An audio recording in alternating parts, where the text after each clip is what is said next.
দুই লাড্ডু গোপাল একসাথে ঘুরতে যাওয়ার প্ল্যানিং দেখে আমরা সত্যি অবাক হয়ে পড়লাম। কারণটা পুরো ব্লগ দেখলেই বুঝতে পারবে। সোনার হাতে করি উপলক্ষে মা মঙ্গলবারে সকালবেলা এসেছিল। মা বলেছিল মায়ের গোপালটাকে মঙ্গলবারে বিকালবেলায় নিয়ে যাবে। কিন্তু এতদিন গোপাল আমাদের ঘরে থেকেছে, মঙ্গলবারে যেতে দিতে কি ভালো লাগে বলো? তো তারপর মা বললো আচ্ছা ঠিক আছে বুধবারে নিয়ে যাব। কিন্তু আমাদের গোপালের যে মনে মনে ইচ্ছে হলো মায়ের বাড়িতে গিয়ে ঘুরতে যাবে, এটা তো আমি বুঝিনি। বিকজ আমার মাসিক প্রবলেমটা হয়ে গেছে, তার জন্য গোপালের আমার মায়ের কাছে যেতেই হলো।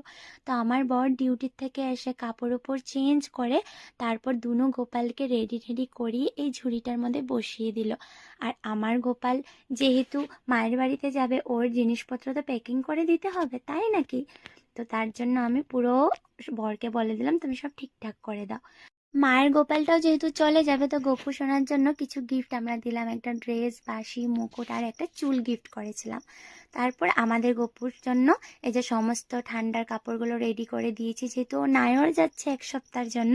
আমাদের গপু সোনারও আসনটা আমি ব্যাগে করে বরকে বললাম ভরিয়ে দিতে। সমস্ত কিছু ও ঠিকঠাক করে দিয়েছে। দেখলে তো, এক গোপুসোনা এসে আরেক গোপুসোনাকে ঘুরতে নিয়ে যাচ্ছে। সারা রাত্র মিলে দুই গোপুসোনাই প্ল্যানিং করলো। যাই হোক, আমার মায়ের বাড়িতে আমার গোপুসোনা প্রথমবার যাচ্ছে। ঠাকুরের ইচ্ছা অনুযায়ী সমস্ত কিছু বর প্যাকিং করে মায়ের হাতে দিয়ে দিল।